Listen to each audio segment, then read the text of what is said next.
Creo que ahí estamos.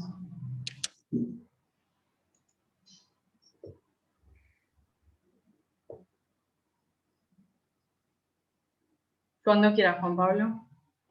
Bueno, buenas tardes, bienvenidos a esta mesa de las jornadas de estudiantes, investigadores, investigadoras de la carrera de Letras, de la UBA. Esta mesa es literatura argentina de los siglos XX y XXI. Les agradezco a los organizadores haberme convocado como moderador. Sobre todo me espantó un poquito el título, porque si fuera por las clasificaciones académicas yo estaría fuera, porque trabajo en la cátedra de literatura argentina 1B, que sería siglo XIX, según el reparto cronológico. Así que está bueno también eso, esta fuga que me propician a los siglos XX y XXI, y vamos a ver si también conecta con el XIX en algún caso. Van a leer en el orden que estaba en el programa, ¿no? Me imagino, ningún cambio. Así que empezaría leyendo Clara Charrúa. ¿Querés decir vos el título? Bueno, muchas gracias, Juan Pablo. Gracias por moderar la mesa en calidad de organizadora, agradezco también. Y bueno, y gracias a compañeros con quienes ya charlaremos después. La ponencia se llama Yo nací para el amor, polémicas en torno a El ángel de la sombra, de 1926, y si les parece, les voy a compartir un PowerPoint que armé para la ocasión. Este es el momento en el que hago papelones. A ver, ya me van a decir si se ve. Cualquier cosa que salga, ahí va, ¿no? Estamos alineados.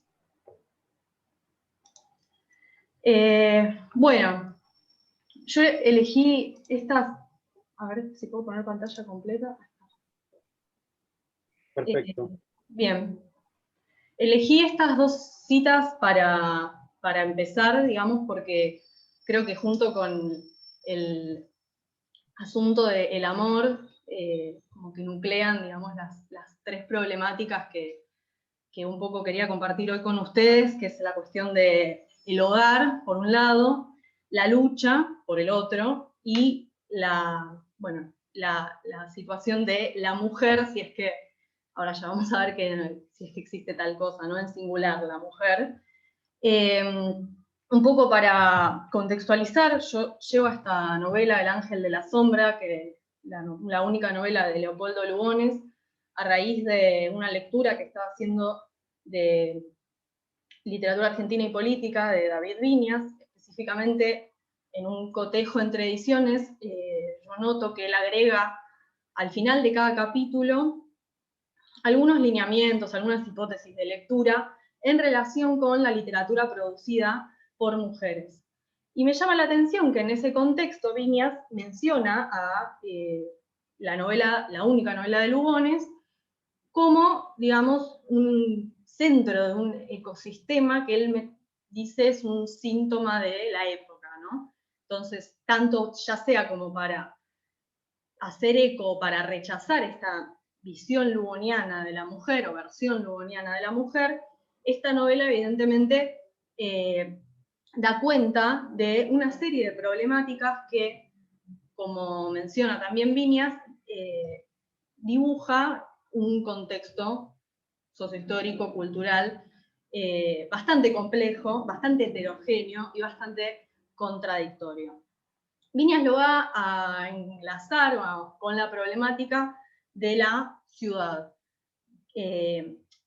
La problemática de la ciudad, digamos, trae aparejada otra cuestión, que es como, si se quiere, la otra cara de la misma moneda, que es la cuestión de el hogar. ¿Qué pasa? Bueno, en relación con la distribución espacial, no solamente espacial, sino también afectiva, en relación con esos espacios. Bueno, quiénes estaban en la ciudad, quiénes estaban en el hogar y quiénes podían o debían sentir y actuar en consecuencia de esos sentimientos, y qué clase de sentimientos eran esos sentimientos, en relación siempre, ¿no?, con un deber civil para la Argentina que se estaba, bueno, formando en esta modernidad. Y en ese sentido, dice Viñas, los escritores canónicos perciben la afluencia de las mujeres en la ciudad como una invasión, lo cual esto en historia fue trabajado, efectivamente, las mujeres para este momento trabajan mucho, salen de sus hogares, o sea, se desarrollan sus oficios en distintas esferas culturales, como la educación, la prensa y demás. Entonces, en ese aspecto, hay ciertos imaginarios que empiezan a entrar en disputa. La mujer doméstica por un lado y la mujer que invade la ciudad por el otro, y siempre en relación con cuál sería la mujer del Estado, del gran Estado argentino que necesitamos, ¿no?, para que la civilización funcione como tal, si se quiere. Y en ese aspecto, estos mismos imaginarios que entran en disputa estaban fuertemente relacionados con las narraciones sentimentales que, en términos de cultura popular, circulaban en esa época en los folletines. Y en ese sentido, estos folletines tienen una fuerte impronta de lo que es el género narrativo del melodrama. Entonces, se pone nuevamente a circular esta imaginación melodramática en la que las mujeres son las que están en el hogar sintiendo estas pasiones, ¿no? Como y que toda mujer que se desvíe del amor al contrato del matrimonio heterosexual son trágicamente castigadas. Bueno, toda la matriz narrativa que se pone a circular en estos imaginarios que, como dice Hermann Herlinghaus, es un imaginario muy anacrónico y con una fuerte carga moral.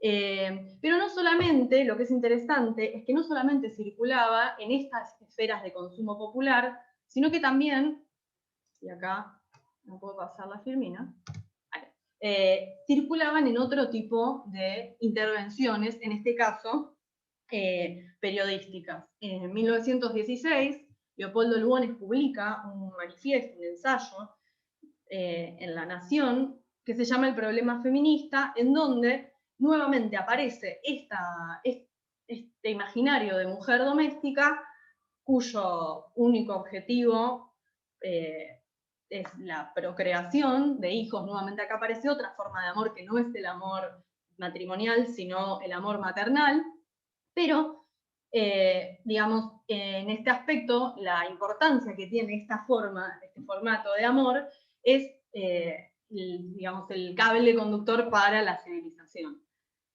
Y no solo para la civilización, para la patria.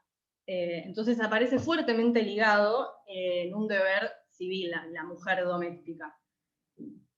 En esta misma línea, y un poco podemos empezar a imaginar cuál es esta visión lugoniana de la mujer, ¿no?, que despierta ecos y rechazos. Haciendo eco con esta idea está otro ensayo que se publica 3 años después en Clarín, de Herminia Brumana, que se llama Contra el feminismo y para las mujeres.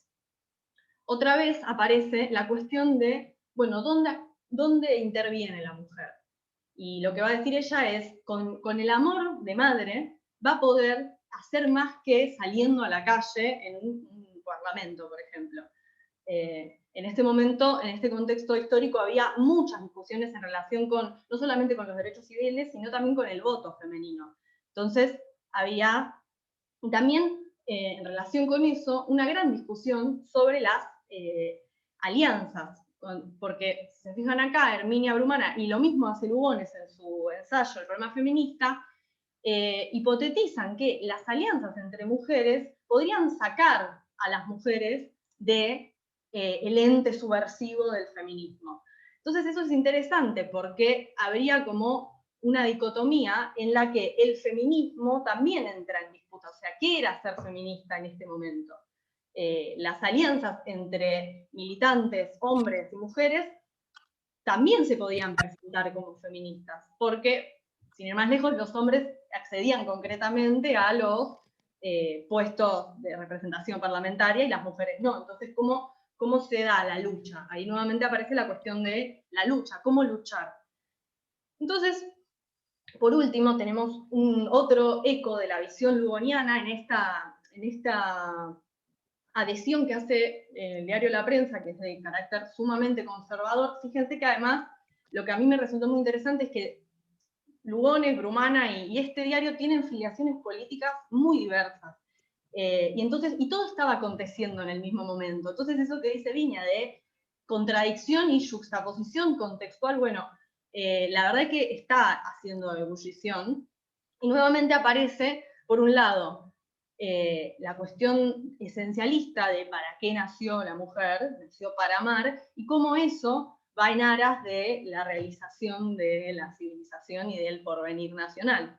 Lo que es un poco chistoso es que esta adhesión se manifiesta a favor de la organización de este Congreso Femenino Internacional, que es un congreso que se organiza entre el 18 y el 23 de mayo de 1910 en el marco del centenario.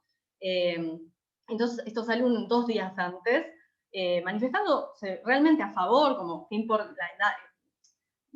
marcando la importancia de la organización femenina y demás.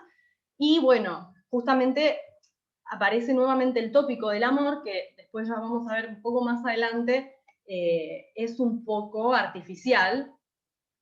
¿Por qué? Bueno, en parte acá vamos a entrar para la serie de rechazos a esta visión lugoniana.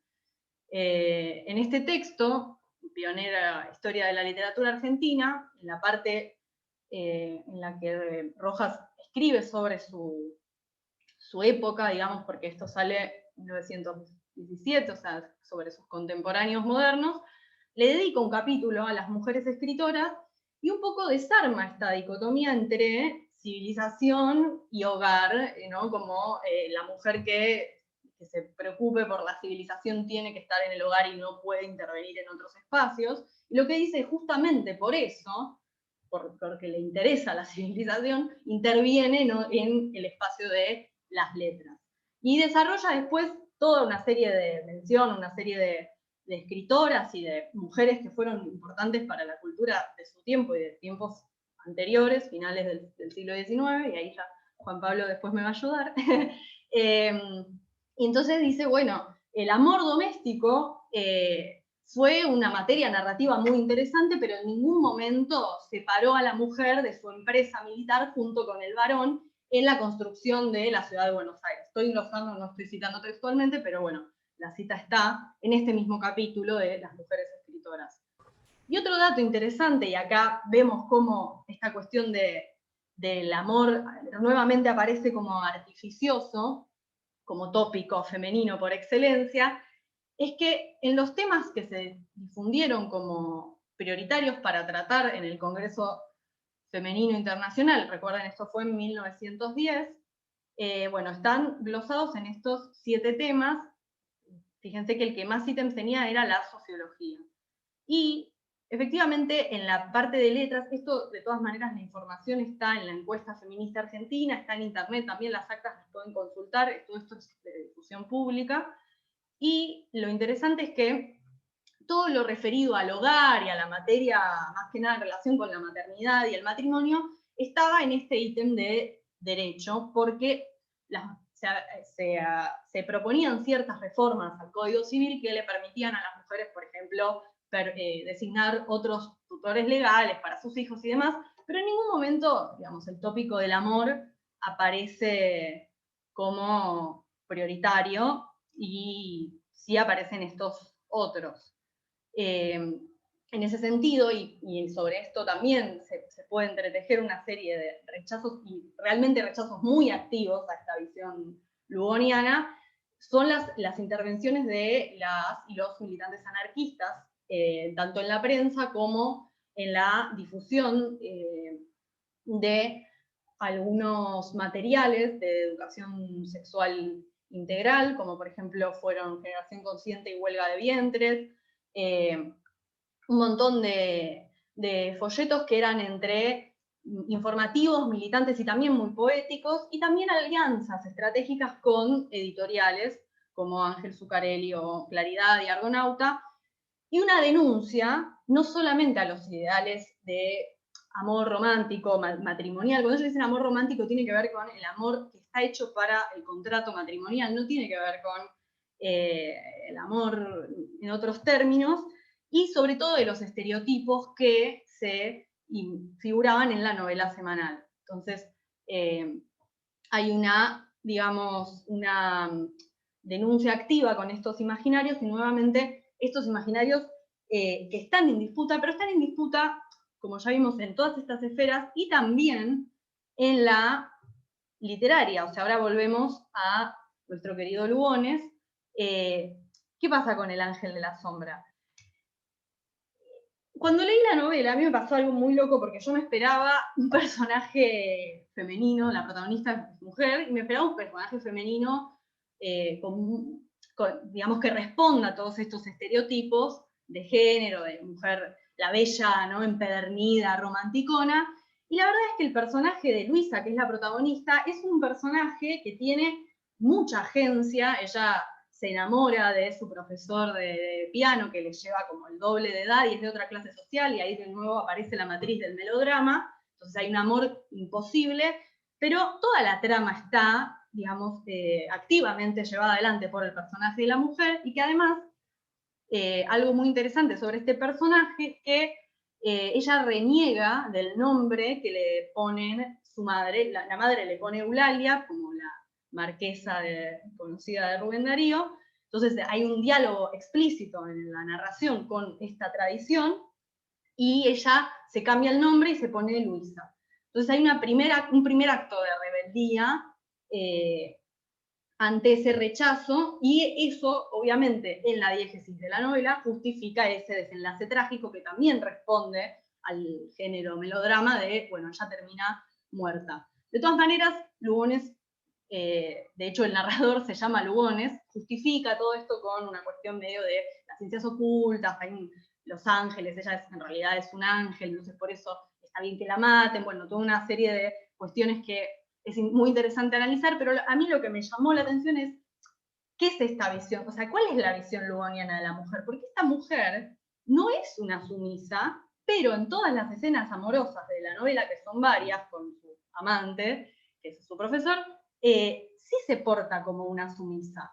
Entonces, ahí hay algo que la visión lugoniana de la mujer es los varios tipos de mujeres que estaban circulando en ese momento, digamos, en la esfera política de la Argentina. Entonces, ahí hay un diálogo muy poroso entre texto y contexto, que es interesante porque, bueno, acá está un fragmento del poema conocido de Darío, nuevamente, bueno, los tópicos que ya mencionamos, y en una escena también de encuentro romántico, el personaje le dice: yo he nacido para quererte y morir.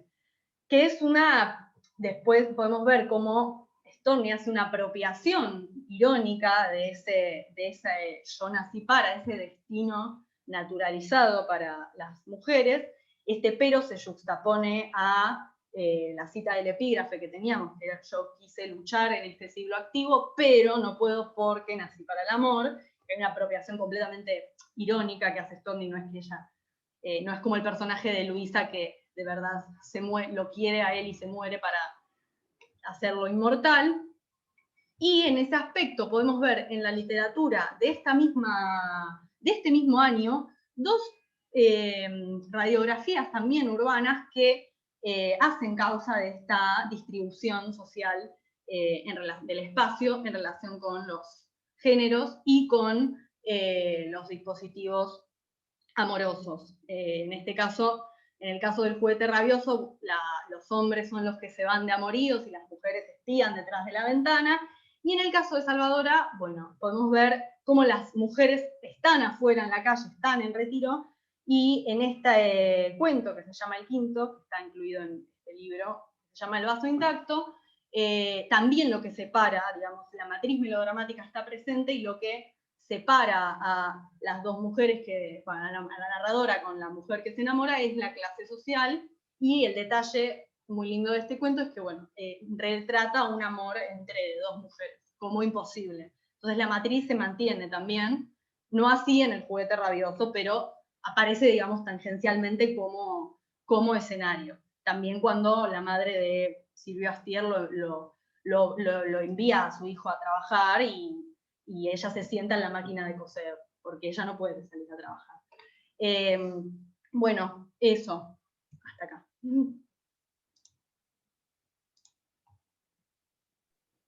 Bien, bueno, aplausos aunque sea a distancia. ¿Cómo hago para...? Así, ¿no? Ah, Sí, se puede. sí, le paso... Bueno, Clara, bueno.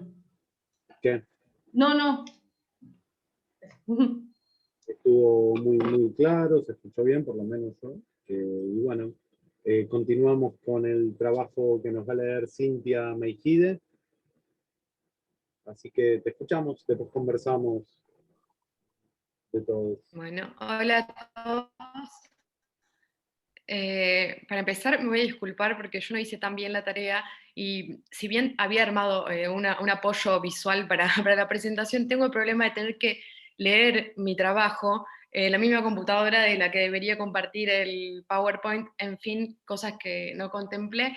Soy bastante inexperta con esta cosa del Zoom. Bueno, para empezar, el trabajo es una aproximación a la revista inicial y a esta idea de la nueva generación que se trabaja en la revista o que se postula en la revista, y está inscrito en el marco de una adscripción a la Cátedra de Problemas de Literatura Argentina. En fin, dicho esto, voy a leer, así que les pido disculpas de nuevo por no poder mostrarles las citas que voy a ir trabajando y por ser tan aburrida de leer, pero bueno, en fin, empiezo. En octubre de 1923, Roberto Ortelli, Alfredo Brandán Carafa, Roberto Smith y Homero Guglielmini editan en Buenos Aires el primer número de Inicial, revista de la nueva generación. La publicación intervino en el campo intelectual local con un gesto de ruptura inaugural orientado a conquistar un espacio propio para una nueva generación de intelectuales y artistas. Junto a publicaciones como Proa y Martín Fierro, Inicial formó parte de ese sistema de revistas que durante los años 20 organizaron un espacio común de vanguardia, identificado por sus integrantes como un frente único generacional. En esta presentación intentaré delinear algunas características de esta nueva generación en el marco de un proyecto que hizo de la juventud el sujeto y el objeto privilegiado de la revista. Inicial se publicó en Buenos Aires entre octubre de 1923 y febrero de 1927. Durante este periodo aparecieron 11 números consecutivos y un doble número 5, cuya periodicidad mensual comenzó a espaciarse a intervalos más prolongados a partir del número 5. El grupo original de redactores estaba constituido por Roberto Ortelli, Alfredo Brandán Carafa, Homero Guglielmini y Roberto Smith. Todos ellos tenían entre 20 y 25 años y eran estudiantes o egresados de las facultades de Filosofía y Letras y de Derecho de la UBA.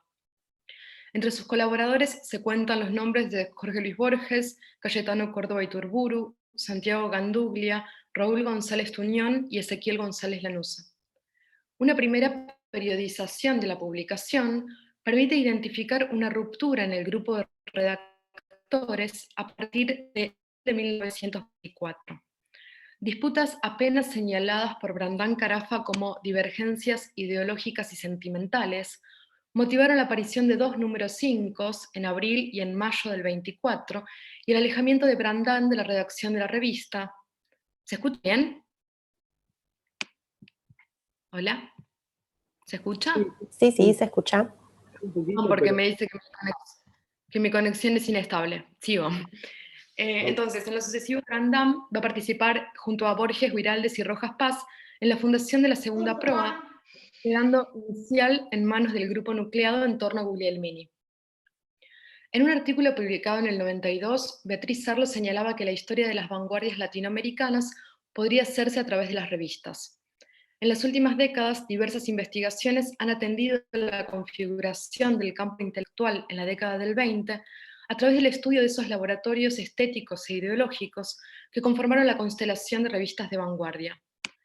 Sí es cierto que, cito Fernanda Weigel, las publicaciones periódicas, en tanto constituyen textos colectivos, nos conectan de modo ejemplar no solo con las principales discusiones del campo intelectual de una época, sino también con los modos de legitimación de nuevas prácticas políticas y culturales. Entonces vale la pena detenerse en las estrategias de posicionamiento en el campo intelectual que se despliegan en Inicial. En este sentido, la cuestión generacional constituye el núcleo central de diferenciación y legitimación de la publicación. Es el eje que organiza y mantiene cohesionado un corpus heterogéneo y ecléctico. En mayo del 23, 5 meses antes de la aparición del primer número de Inicial, la revista Nosotros comienza a publicar su famosa encuesta sobre la nueva generación literaria, a la que en sucesivos números responden los 4 jóvenes que pronto conformarían el núcleo redactor de Inicial. Como marco de esa encuesta, los editores de Nosotros señalaban, cito, tan inquieto anda el mundo que de todas partes llegan invitaciones a la rebeldía. Los jóvenes oyeron siempre esas invitaciones, pero la rebeldía supone una época no puede negar a otra si esta no ha tenido rasgos inconfundibles. De esta manera, la revista fundada por Elvio Bianchi y Roberto Giusti otorgaba a los jóvenes una carta de ciudadanía en el campo intelectual, prestaba sus auspicios al gesto desafiante de la juventud y simultáneamente ostentaba su señorío de rasgos inconfundibles en el medio cultural porteño. En su respuesta a la encuesta propiciada por Nosotros, Homero Guglielmini anticipó la pronta aparición del nuevo órgano del pensamiento joven e identificó enfáticamente a la Gran Guerra como el hiato generacional que había producido una solución de continuidad entre los hombres. Vale la pena citar in extenso esta respuesta porque adelanta la estrecha vinculación entre nueva generación y posguerra que será uno de los rasgos distintivos de Inicial. Cito a Guglielmini. Soy pues de los que hemos empezado a meditar sobre los problemas del espíritu cuando aún humeaban las brasas del gran incendio y las lágrimas de la guerra humedecían aún los ojos de las madres. He aprendido a pensar seriamente ante el paisaje de los escombros. Dejadme por un instante que exponga la vanidad paradojal de haber nacido en una época que ha regado en sangre las semillas del porvenir y que ha visto deslizarse por las aguas de la Escalda las dulces vírgenes balonas desfloradas. Debemos agradecer a los SADOS el habernos puesto ante una de las más extraordinarias crisis de la humanidad. Responsabilidades graves incumben a los que tenemos 20 años, a los que hemos nacido en el siglo de la guerra y de la revolución. No tenemos ninguna herencia que dividirnos, ninguna obra esbozada por los que nos precedieron que terminar. Una generación que ha visto esa tragedia inmensa no puede dejar de producir algún día una obra de arte también inmensa. Los jóvenes de Inicial identificaron a la Gran Guerra como el abismo generacional que separaba dos mundos. Los principales atributos de esta generación de posguerra serían el disconformismo y una decidida orientación hacia lo nuevo. Como han señalado Jorge Schwartz y Beatriz Sarlo, la ideología de lo nuevo está en el centro de las preocupaciones que definen a los proyectos de vanguardia en la década del 20.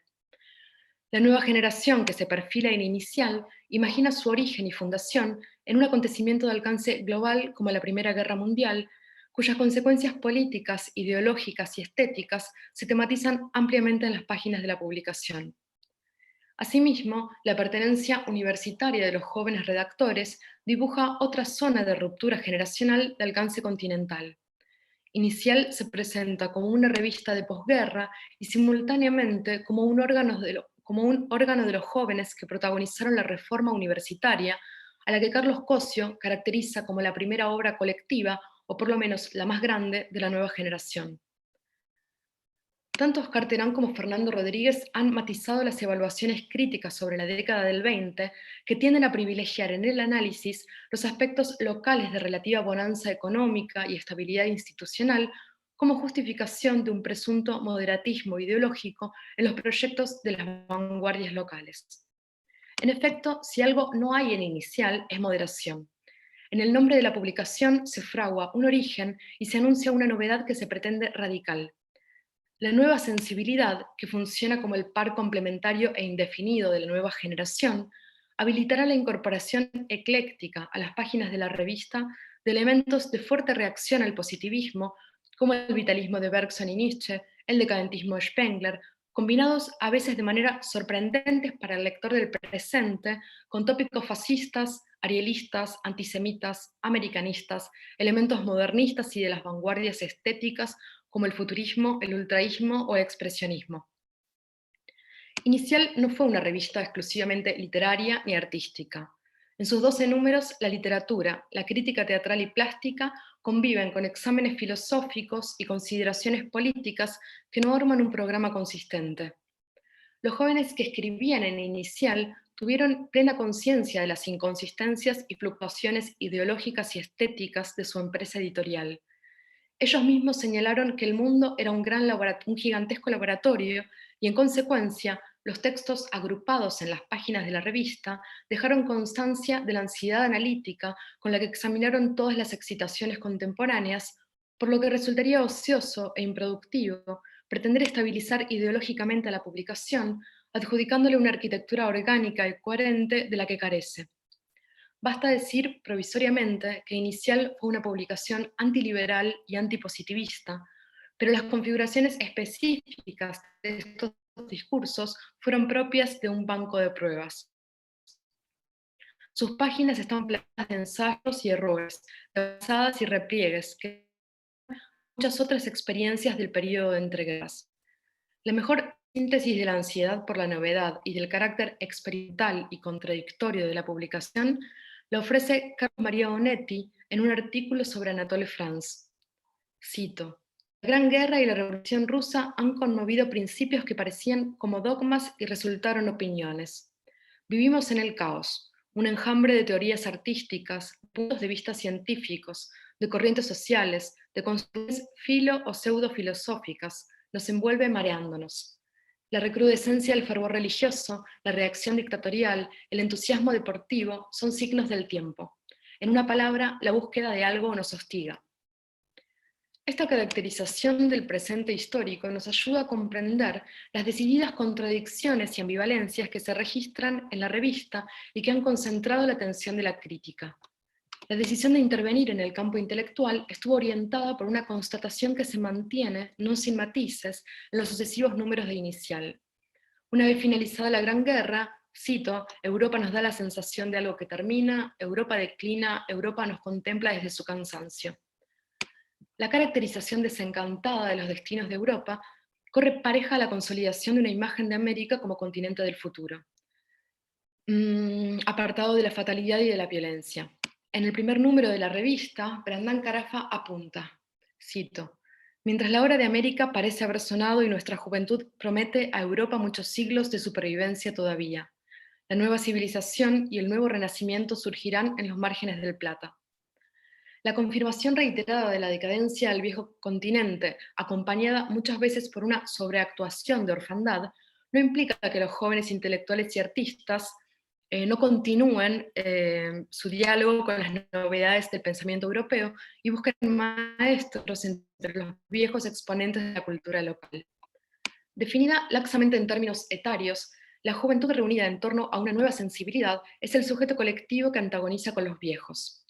No sin oscilaciones, los redactores de Inicial señalaron al materialismo y el positivismo de preguerra como ideologías perimidas, sintetizadas en el campo intelectual local en la figura de José Ingenios.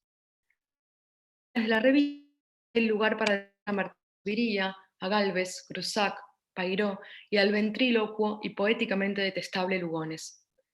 En los sucesivos números, la revista va recortando un mundo de oposiciones y, en línea con el gesto de ruptura iconoclasta, Roberto Smith reseña Mis muñecos de Justi y escribe, cito: "Este libro solo tiene el valor de señalarnos la agonía intelectual de la vieja generación, que no ha sabido evolucionar al ritmo de la hora y, estancada en los criterios ideológicos y políticos antiguos, en las concepciones viejas de un arte y una literatura hueca y artificial, pretende aún imponernos la autoridad que les presta el prestigio de un ambiente pueblero.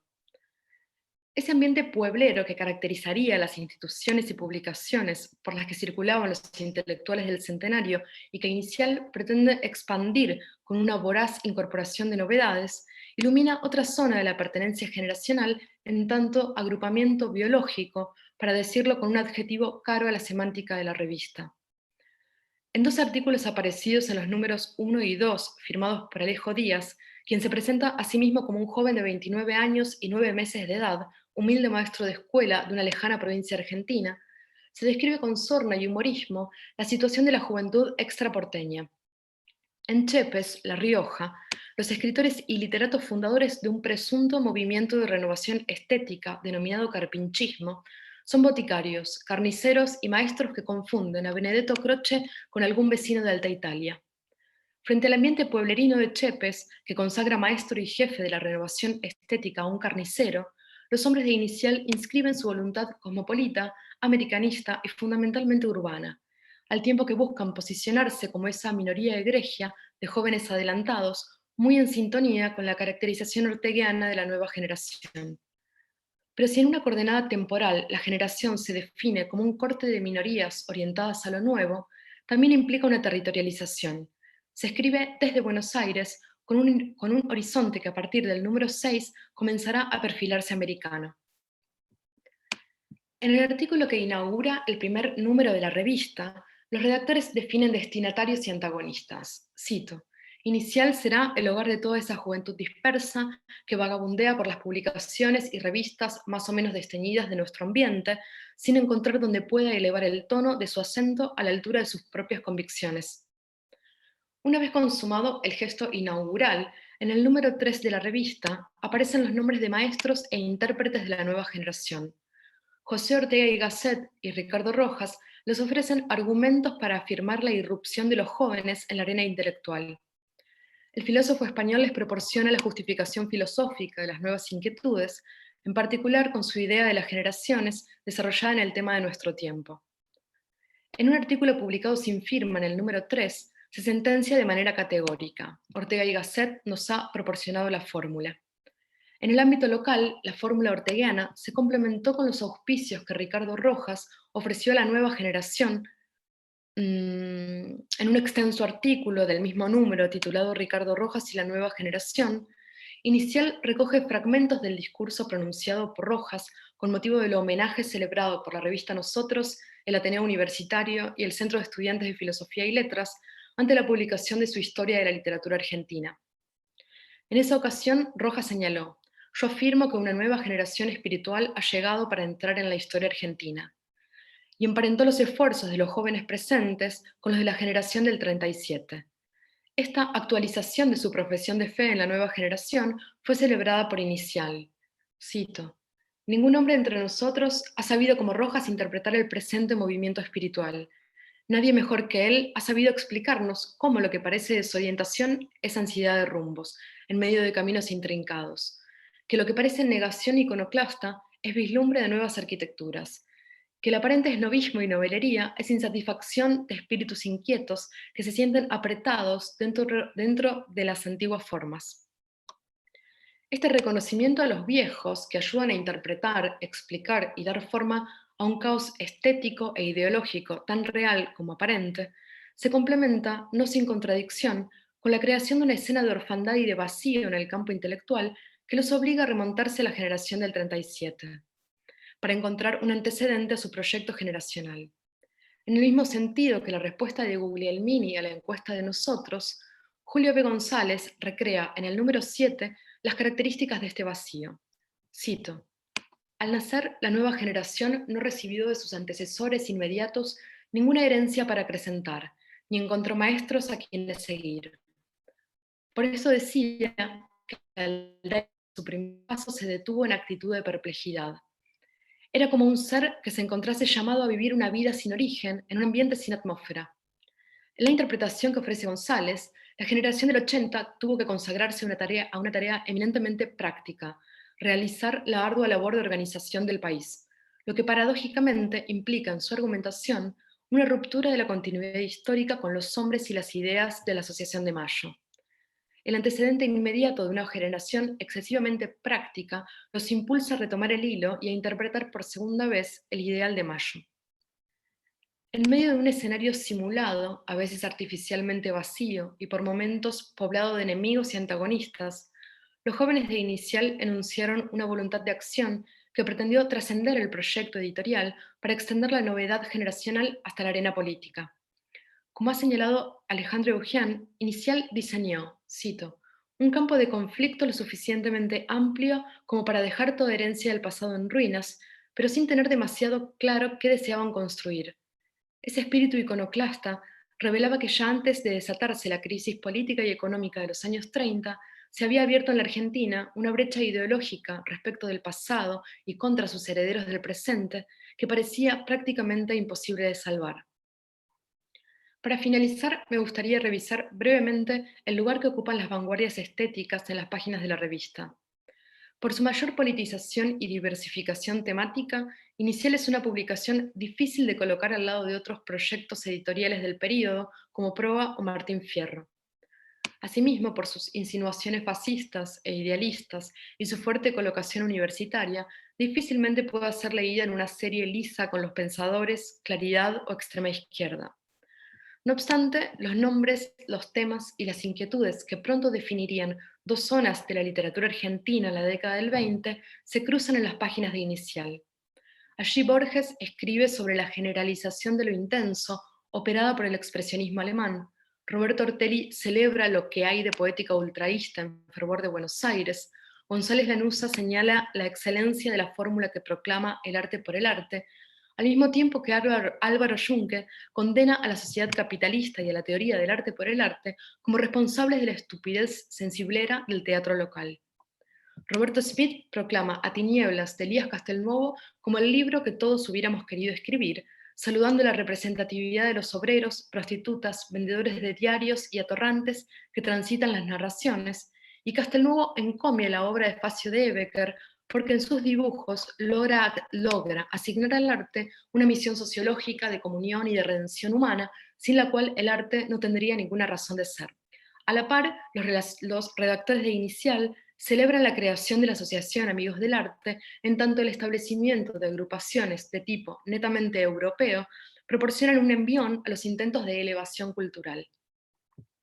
Las reseñas de artículos y textos que conectan a Inicial con las dos grandes geografías de la literatura argentina de los años 20 podrían multiplicarse hasta ser exhaustivos. En efecto, Eduardo Romano y Daniel Alterman han revisado los nombres y los temas que vinculan determinadas zonas de la publicación con Boedo o con Florida. No obstante, creo que resulta mucho más estimulante pensar las yuxtaposiciones y convivencias que discriminar las colaboraciones para afiliarlas barrialmente. En este sentido, la presencia en Inicial de nombres y temas que cruzan el campo intelectual del período habilita una zona de indagación que, de acuerdo con Fernando Rodríguez, invita a pensar, cito a Rodríguez, antes que grupos cerrados, zonas de influencias comunes y manchas temáticas que tiñen todo el campo intelectual durante el período de entreguerras. Con contradicciones insalvables, los redactores y colaboradores de Inicial condenaron a sus predecesores y esbozaron un proyecto estético y político que abrió una brecha de disconformidad y de impugnación del presente.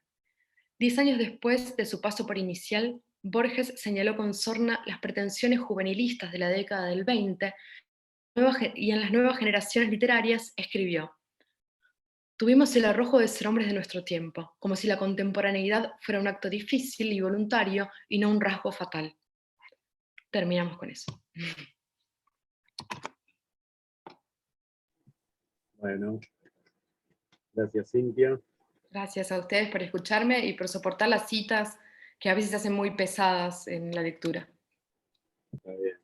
No, no fue pesado, creo.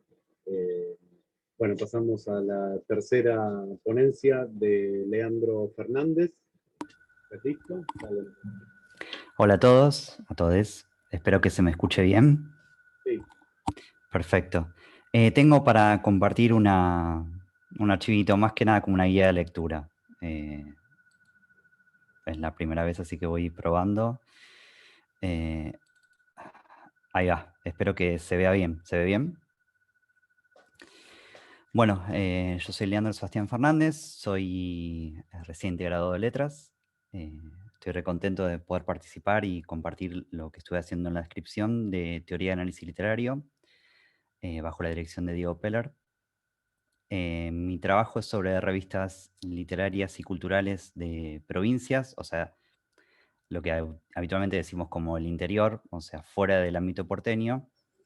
Y en esta ocasión quería presentar un pequeñito raconto de este trabajo que se titula La red de revistas provinciales y la promoción de nuevos escritores.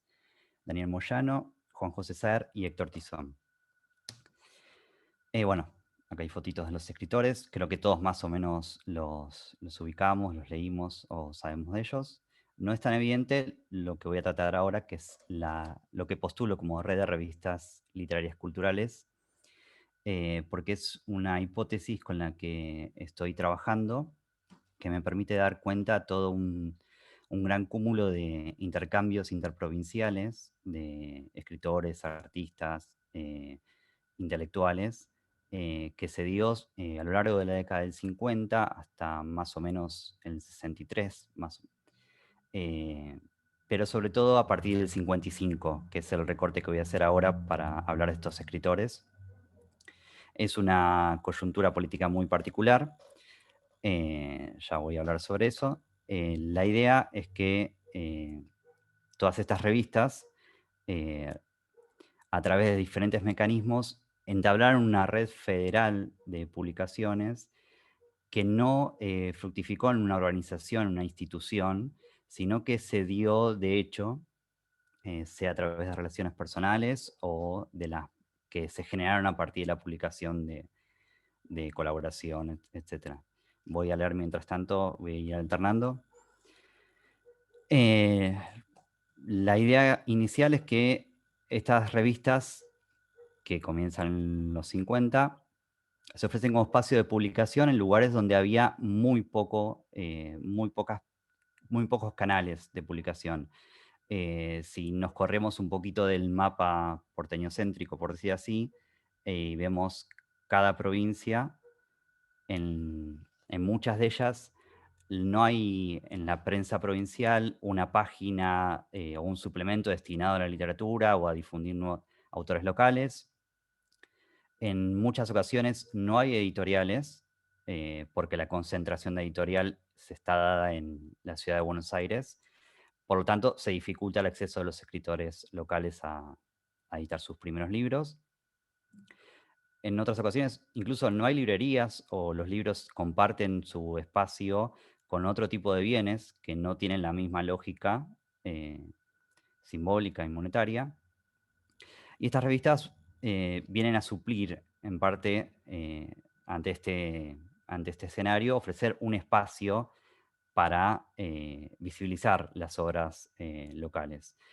Todo esto que dije se da en menor medida en aquellos espacios provinciales que tienen universidades, como en este momento Tucumán, Santa Fe, Córdoba, por ejemplo, aunque en líneas generales no cambian el panorama. Pero bueno, sabemos que las revistas no son solo una vidriera de escritos. Hago una cita pequeña de Altamirano en su libro Notas de Investigación para esta tribu inquieta de intelectuales. Dice así: ellas no son sino excepcionalmente simples recopiladoras de artículos, son lugares de vida, son un modo de organización de la inteligencia y engendran microclimas propios. Me interesa esto porque lo que marca Altamirano ahí es un plus que tienen las revistas, que es el grado de intervención que puede tener sobre sus condiciones locales. En esos años, por cuestiones coyunturales, como el enfrentamiento antiperonista-peronista, en el cual el bando golpista hizo una prédica federal muy fuerte, o por cuestiones de una extensión mayor que tiene que ver con la reconfiguración del mapa argentino. Es un momento en que se provincializan diferentes territorios nacionales, provincias que hoy conocemos como tales, como Chubut, Río Negro, Formosa, Chaco, Misiones. En ese momento eran territorios nacionales y son reconocidas como provincias, lo cual tiene un impacto simbólico fuerte. Hay una modernización de estructura y condiciones de vida propias del peronismo y procesos previos quizás. Hay políticas educativas y culturales de fomento provincial regional, se redistribuyen institutos de formación docente, etcétera, lo que genera mayores lugares, nuevas bocas de trabajo para intelectuales. Hay un gran trabajo ensayístico que se viene desarrollando desde los años 30 en las provincias, sobre todo en la figura de Bernardo Carnal Feijó, y una creciente publicación de antologías provinciales en esos años 50, ¿no? Todo esto da un marco para una revalorización de las identidades locales. Y a la vez está la coyuntura del golpe de Estado, que permite una reconfiguración de los campos culturales provinciales y nacionales. Tomo la idea de campos culturales de Bourdieu, la uso de una manera bastante laxa, no me meto a indagar y a repensarla. Lo tomo nada más como una guía de trabajo. Bueno, ante el golpe hay una reconfiguración inmediata. De hecho, cuento brevemente, la revista Árbol es una revista catamarqueña que se da entre los años 55 y 57. Los miembros de ese staff, Armando Raúl Bazán, Federico País, son algunos de ellos, trabajaban años anteriores, del 53 al 55 mismo, en la Dirección General de Provincia de Cultura de Catamarca, editando una revista que se llamaba Meridiano 66, y por desavenencias con el gobierno peronista, meses después pasan a ser editados por un diario opositor, La Unión, enfrentado al peronismo, pero mantienen la misma lógica cultural, siguen usando las mismas tareas que venían realizando, pero desde otro lugar, como para legitimarse y poder seguir continuando con sus tareas. Bueno, a partir de esto leo las revistas con una fuerte idea de intervención sobre sus campos. Y bueno, es una tarea titánica porque brindan espacio de visibilización a los nuevos escritores. También se proponen dar voz a las nuevas identidades locales desde una perspectiva que no fuese la patricia que generalmente imperaba en las historiografías locales. Y también buscan incidir, bueno, en los campos respectivos. Esto se da en simultáneo en buena parte del país. Son alrededor de unas 30 revistas. Pude relevar algunas, no todas. Pero bueno, queda la pregunta de cómo salto de esta simultaneidad a proponer una red de revistas. Y lo hago porque, si bien los protagonistas tienen diferentes extracciones sociales, políticos, partidarias, incluso trayectorias personales, hay algo en común. Esto en común tiene que ver con un diagnóstico de sus propios campos. Ellos los plantean como que... Perdón, me perdí. Lo plantean como que tiene una inercia victimista, o sea, una propia adjudicación de una minoría frente a Buenos Aires, y entonces se quedan cómodos en esa minoría. Ellos quieren romper con eso, pero eso es lo que encuentran en su propio campo. Hay falta de políticas de estímulo a la cultura, hay un impacto negativo en los procesos económicos y políticos para la generación de literatura local. Literatura local que pretende llegar a lo nacional, ¿sí? No es que se queda en algo provinciano. De hecho, como planteó Cintia recién, la idea de los escritores provinciales, que son carniceros, matarifes, etc., bueno, estos escritores quieren profesionalizarse y quieren superar esa idea local. Bueno, en las revistas, antes de pasar a lo que llamamos habitualmente como contenido, lo que fui encontrando fue que en los que son los paratextos y en textos de diarios de la época, como la Gaceta de Tucumán, el Pregón de Jujuy, el Litoral de Santa Fe, que apuntan a una cuestión de la sociabilidad que plantean estas revistas. Leo: en anuncios solapas sueltos vamos a encontrar que las revistas se conectan entre sí en principio a partir de la recepción de revistas, de otras revistas, en la habitual sección de libros y revistas recibidas que tiene cada publicación. Pero eso que puede parecer formal, no solo queda ahí, sino que pronto se empiezan a establecer canjes entre revistas. Una manda a otra, otra recibe. Y de esa mención se pasa después a reseñas de revistas. Hay espacios que específicamente se llaman revista de revistas. Por ejemplo, la revista Catamarqueña Árbol, que están muy atentos a lo que hacen al devenir cultural de otras provincias. Y luego pasan a invitar a los miembros de otros grupos culturales a visitar la provincia, se elaboran charlas, conferencias, exhibiciones, hay conciertos, porque no solo atraviesa a los escritores, sino también un cúmulo de artistas, grabadores, pintores, músicos, etc. Es un momento muy rico y las revistas inciden en eso. Hay todo un cúmulo de viajes, se podría hacer como un mapa, yendo y viniendo de Córdoba a San Juan, de Jujuy a Catamarca, Santiago del Estero, etc.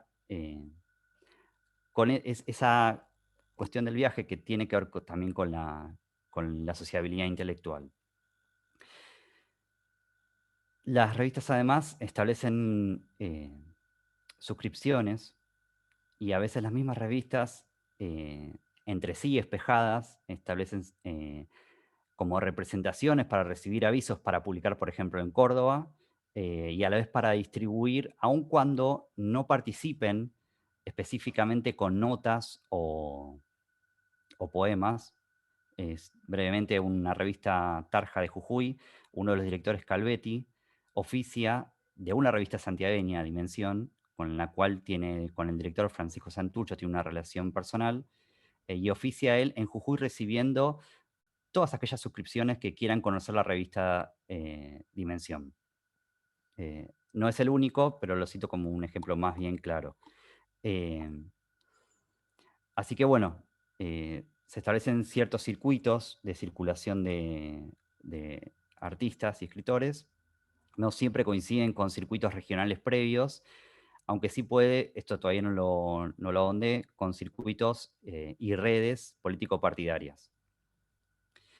El panorama, bueno, ahora yendo sí un poco más a lo que contienen las revistas, se completa con un montón de colaboraciones cruzadas de poemas, de ilustraciones, sean grabados, pinturas, con notas históricas, tanto, bueno, estas colaboraciones puntuales como reseñas de libros editados en otras provincias. Son tantas que si sacáramos estas colaboraciones no serían el mismo objeto. De hecho, hay una decisión editorial que podría pasar desapercibida, que es ante cada colaborador anotar desde dónde escribe, desde qué provincia.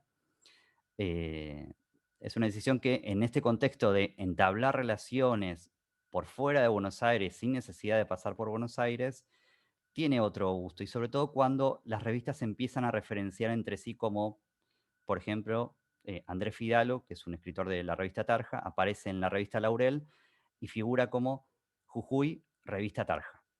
¿Sí? Empiezan a tener este ida y vuelta. Lo relevante de los textos que se incluyen en estas revistas es que tienen la pretensión de superar un escollo que es el regionalismo tradicional. A este regionalismo lo acusan, si bien es un poco difuso y tiene una relación bastante peculiar con sus antecedentes, por ejemplo, para la historiografía, por ejemplo, Dávalos es un escritor regionalista, pero estos nuevos escritores que se nuclean en revistas lo reconocen como un buen escritor y un modelo a seguir, pero sin embargo a la vez lo acusa subrepticiamente de regionalista. Entonces hay como una tensión ahí que no termina de salir a la luz. En parte porque son campos culturales en formación, chicos, y el visto bueno de un antecedente tiene su peso. Algo que me olvidé decir, no son todos escritores e intelectuales jóvenes, hay de diferentes generaciones. Bueno, acusan al regionalismo un pintoresquismo superfluo y exaltando una identidad local, generalmente, como ya he dicho, patricia, y que no tiene que ver con los cambios que sucedieron en el siglo XX.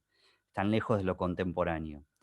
y ese pintoresquismo les impide, entienden ellos, acceder a una potencialidad creativa propia y por lo tanto desarrollarse en el marco de la nación argentina. Esta cuestión ocupó un montón de espacio en las revistas, ya sea en editoriales, notas, algunas pequeñas polémicas que hay entre ellas, y afectó a la creación de poesía, relatos, ensayos, con mayor o menor éxito. Pero bueno, buena parte de estos escritores coincidían con esto y sobre todo impacta en los escritores más jóvenes, en los que empiezan recién a publicar. Acá hay una lista breve de algunas de las revistas en las que estuve trabajando: Árbol de Catamarca, Cara Verde de Córdoba, Córdoba Literaria, Dimensión, Laurel, Mediterránea, Meridiano 66, Norte, Tarja, Utopía. No logré dar con todas las colecciones completas, pero son un material muy rico que invito a que las puedan buscar. Compartiré si necesitan las que quieren. Pero bueno, son apenas algunas de las que estuve viendo. Paso ahora, bueno, ya a meterme más con el tema de los escritores, porque es que desde esa red que indago yo a la aparición de Tizón, Moyano y Saer, porque encontré que ellos publican en estas revistas, y sobre todo con este sentido de red. Sobre todo veo que, si bien de diferentes grados participan, en ellos se nota incluso publicando fuera de su lugar de origen, lo cual me parecía bastante interesante.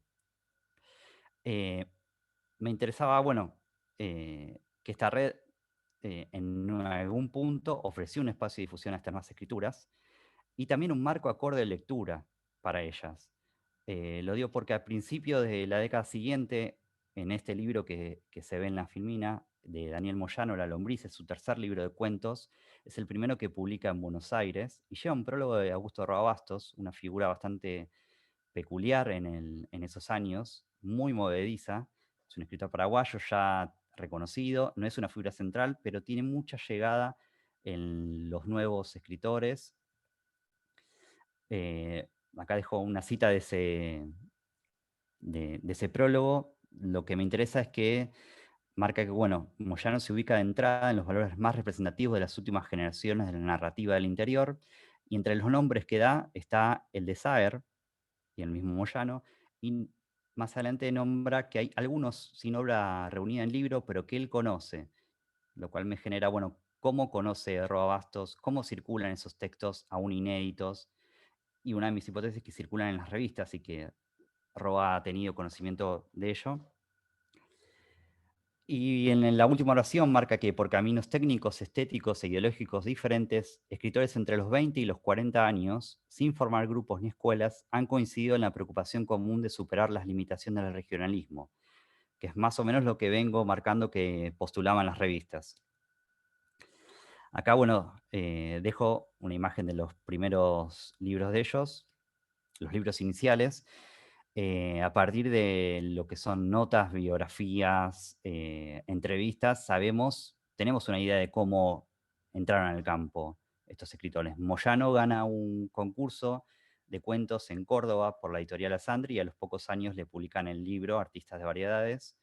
Saer publica en la editorial santafesina Castelví, pero previo a eso, su inicio, el que todos conocemos, es en las páginas del diario Litoral. Y Héctor Tizón publica A un costado de los rieles, un libro de cuentos que después recogerá en sus cuentos completos, años después. Lo edita en la Ciudad de México, algo peculiar. Y en ningún caso de estos se habla de que tienen participación en las revistas, lo cual me resulta bastante llamativo. Y a partir de ahí empezó mi trabajo. Acá les dejo unas imágenes de la revista Tarja de Jujuy, la tomé de la página IRA. Es una revista jujeña muy peculiar, muy bella para mí.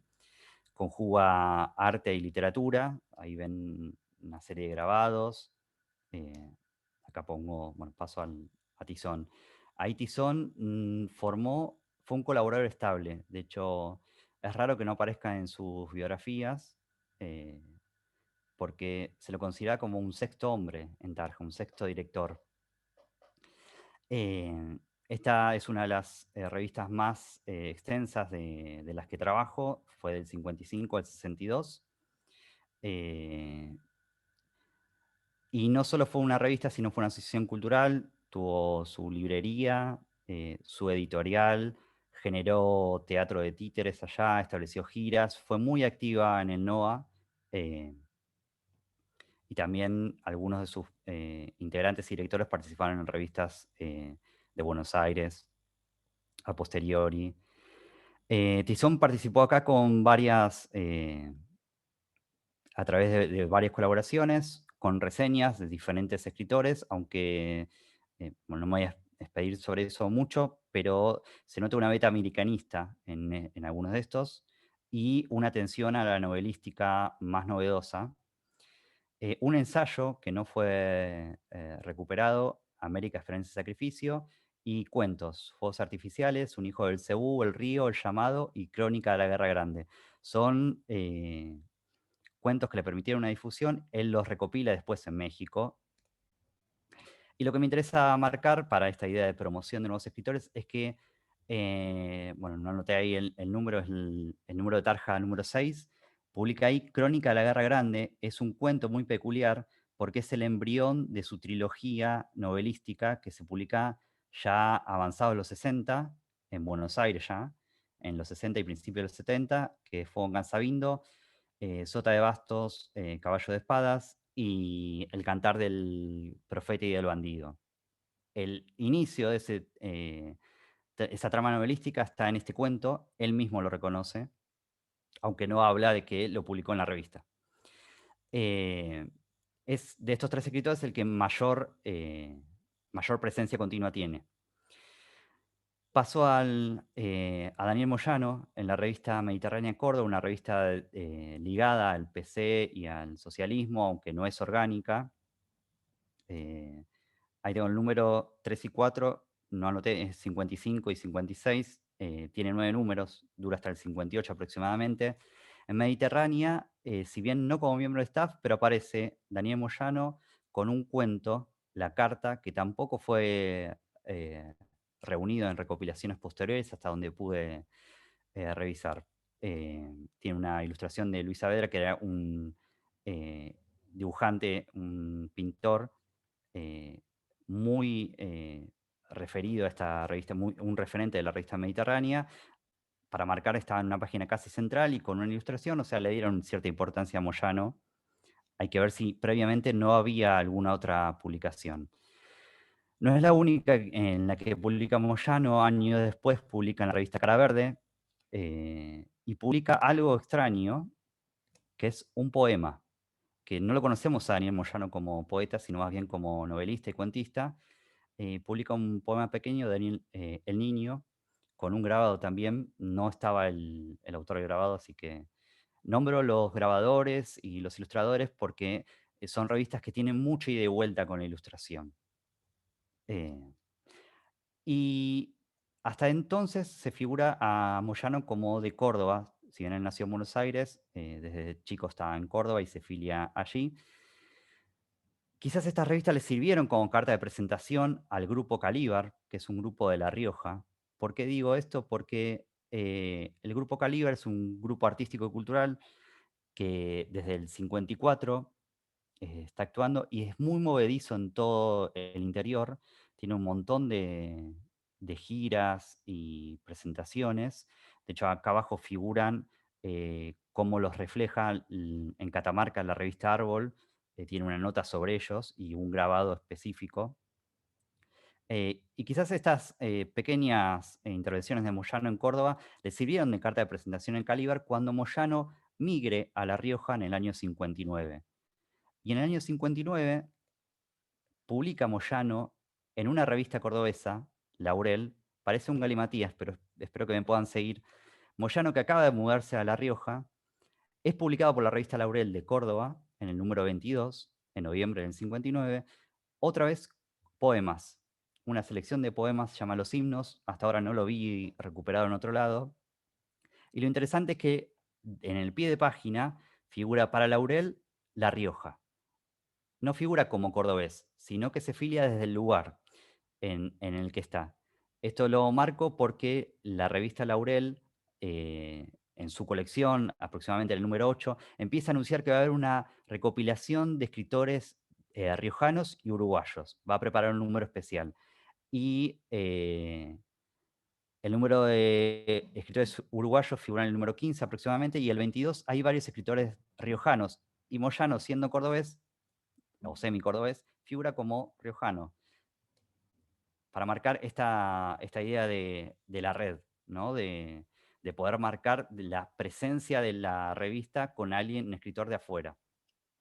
Disculpa, Leandro, Sí. vas más de 25 minutos. Y Uy, podés... perdón.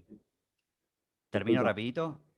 redondeas. Bueno, listo. Redondeo con Laurel, una revista cordobesa. Ahí edita Saer 2 cuentos, uno que ya había publicado en el Litoral y cuentos, poemas que figuraban inéditos, El Buen Aire y Fabricante del Día, que fue recopilado. Y acá estaba la versión inicial del Litoral. Y la última filmina, perdón, no pasa. Ahí está. La revista Utopía de San Juan en el 61, ya muy diferente en cuanto a diseño y la calidad de los escritores que figuran. Ahí publica Saer otro poema, Sonata para piano, que no fue recuperado. La idea de todo esto, presentarlo, era cómo esta red de revistas posibilitó difundir y le dio un marco de lectura para estos nuevos escritores. No, disculpen el exceso de tiempo y muchas gracias por escucharme. No, al contrario. Muy bien, Leandro, disculpa la premura, no es por apuro, sino para que ahora nos quede un ratito para dialogar. No hay problema. Vamos a escuchar el cuarto trabajo de Rocío Altinier. Te escuchamos, Rocío. Hola a todos, ¿cómo están todas, todes? Bueno, bien, yo voy a compartir una ponencia que condensa en buena medida algunas de las reflexiones que surgieron en el marco de mi adscripción a la materia de Teoría Literaria 2, que está dirigida por Adriana Imperatore. Yo, al igual que Cintia, voy a leer mi ponencia. De todas formas, sí preparé algo para compartir, así pueden un poco seguir algunas de las ideas. Denme un minuto que lo comparto.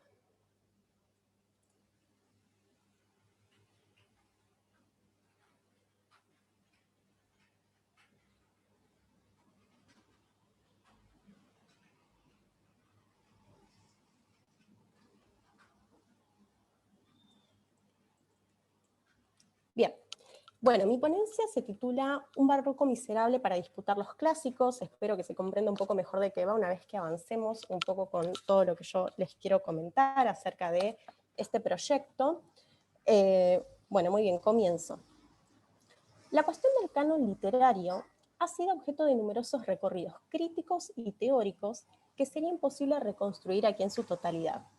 Proponer una definición única de canon literario resulta una tarea difícil, si no imposible, e identificar las fuerzas que logran la canonización de una obra o autor todavía más.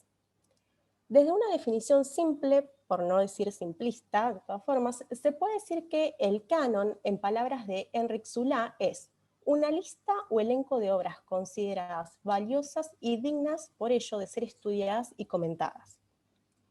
Pero desde una perspectiva más compleja y completa, que es en este caso la que a mí me interesa trabajar, se puede agregar que el canon es, por una parte, un espacio donde convergen ciertas relaciones de poder que responden a intereses anclados históricamente y, por el otro lado, un proyecto identitario. Esto va un poco más en el marco de lo que propone Gittrick acerca del canon.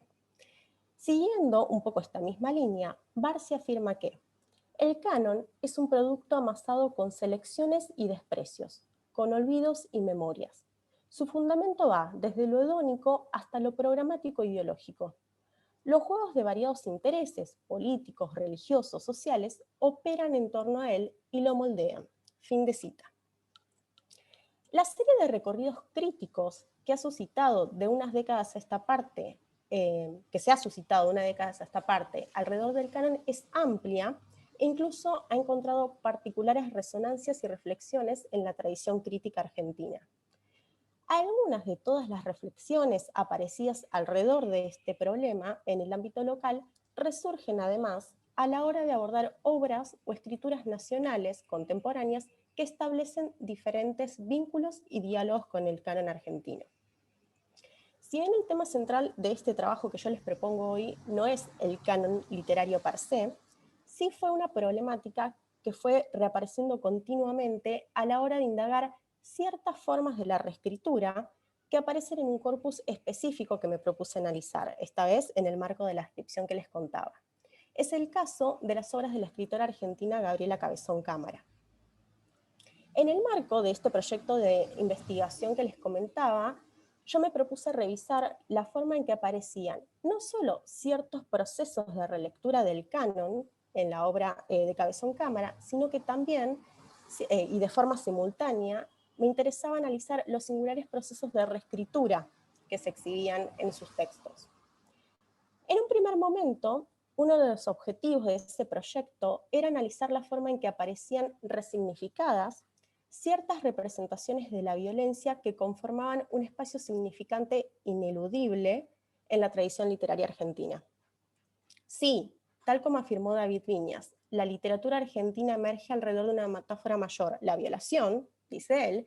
A mí me interesaba indagar sobre la forma en que son reactualizados en la literatura contemporánea ciertos mitos de origen, ciertas imágenes o escenas consideradas fundacionales de la nación, tal como por ejemplo la que hace ingresar Viñas dentro del aparato crítico, o la forma en que se reformulaban ciertas ideas de patria, de identidad común. Al recorrer entonces buena parte de las novelas publicadas hasta el momento de Cabezón Cámara, es posible encontrar una constante alusión desviada, vamos a decir. Una serie de citas a aquellas escenas de violencia consideradas fundacionales, pero reactualizadas en diferentes sentidos.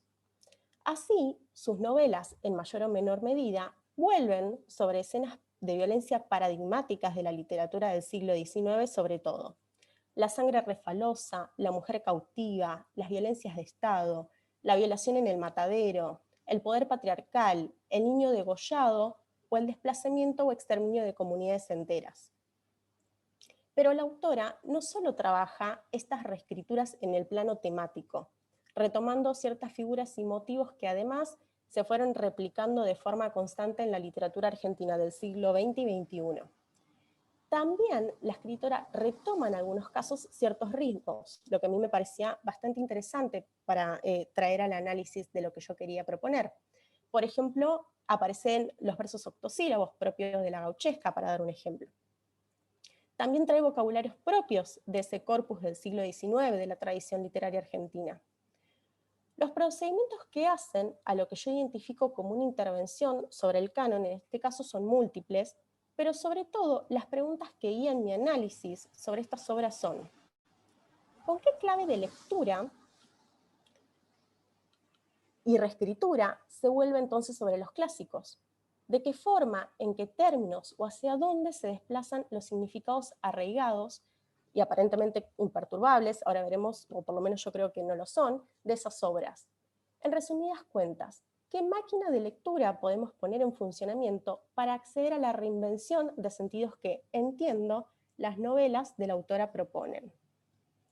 En esta ponencia, entonces, yo me propuse revisar esa intertextualidad que en sus novelas aparece, haciendo foco en el carácter polifónico, paródico, exagerado e incluso carnavalesco de las lenguas que allí se entretejen. En definitiva, lo que voy a intentar es desandar lo que yo entiendo como una clave barroca o neobarroca, o incluso podríamos decir neobarrosa, si lo leemos con Perlonger, con la que Cabezón Cámara relee y reescribe con y contra el canon. Hasta el momento, Gabriela Cabezón Cámara publicó 4 novelas. Las primeras 3, Bella le viste la cara a Dios, Romance de la negra rubia y La Virgen Cabeza, se enmarcan dentro de lo que ella denominó la trilogía oscura. Mientras que la cuarta, Las aventuras de la China Iron, de publicación reciente, que es la última, es marcadamente diferente al resto y reviste una apuesta estética distinta. En este caso yo voy a focalizar debido a que tenemos poco tiempo, solo en algunas escenas, en algunos recursos que en estas obras aparecen, con el objetivo entonces de comprender la forma en que la autora revisita el canon. Al comienzo de la edición de Bella, Le viste la cara a Dios de 2013, que se presentó en forma de novela gráfica, y en ese sentido acá incluí algunas de las ilustraciones que aparecen en esta edición de Iñaki Echeverría, podemos leer: si el fin del torturador es convocar la presencia total del que tiene atado para sojuzgarlo entero con la fuerza del dolor, lo que quiere el torturado es tomarse bien el palo, partir del cuerpo que pierde el aliento en manos de otro, amatambrado de sogas y en mazmorras sin salida. Si al matasiete el matambre, a vos el refalar en tu sangre y en los charcos de la leche que te ahoga y que te arde. Querés partir y olvidarte, dejar atrás la mazorca y tu esfínter hecho un volado. La escena de explotación sexual a la que es sometida una víctima de trata en un prostíbulo de Lanús en esta obra remite simultáneamente al poema de Hilario Escazú, La Refalosa, y a la obra de Esteban Echeverría, El Matadero. A lo largo del texto, la novela gráfica Bella combina una segunda voz narrativa con versos octosílabos, un vocabulario moderno y situado con una serie de citas y referencias críticas y literarias para recontar una violencia política, esta vez podemos pensar política en otro sentido, quizás, sobre los cuerpos. Utiliza ese imaginario literario y nacional, pero lo desvía. Retomando acá la terminología de Severo Sarduy en su texto titulado El barroco y el neobarroco, entiendo que la cita reviste en este caso la forma de una reminiscencia, voy a decir. Las superposiciones, el collage que el texto dibuja, propone la incorporación de un relato extranjero, o no tanto, pero otro relato al fin, para la narración de una historia, otra en este caso, que va a ser la de la explotación y violación de los cuerpos femeninos y feminizados, temática que también va a aparecer en su tercera novela, La Virgen Cabeza. Esta otra novela que menciono, en ella también la autora tematiza múltiples tipos de violencias, la que sufren las comunidades empobrecidas en los márgenes urbanos, las violencias paraestatales en manos de las fuerzas policiales, la brutalidad a la que se ven sometidas las subjetividades femeninas y trans. Las combinaciones de registros, vocabularios, referencias culturales también se hacen presentes en La Virgen Cabeza. Aparece Petrarca, reggaetón, cantos de cancha, Homero, de nuevo versos octosílabos, lengua villera, todo convive en una especie de pastiche literario que hace de esta voz de los subalternos, que aparece una voz, diría, improbable pero disruptiva a la vez. La de La Virgen Cabeza es la historia de una comunidad villera que resignifica los símbolos religiosos para encontrar en su nuevo objeto de devoción renovadas formas de comunidad, nuevas lógicas productivas, también nuevas estrategias de resistencia y nuevas estructuras familiares. Esta novela tiene dos narradoras, Cuiti, una periodista palermitana, y Cleopatra, que es la travesti milagrera.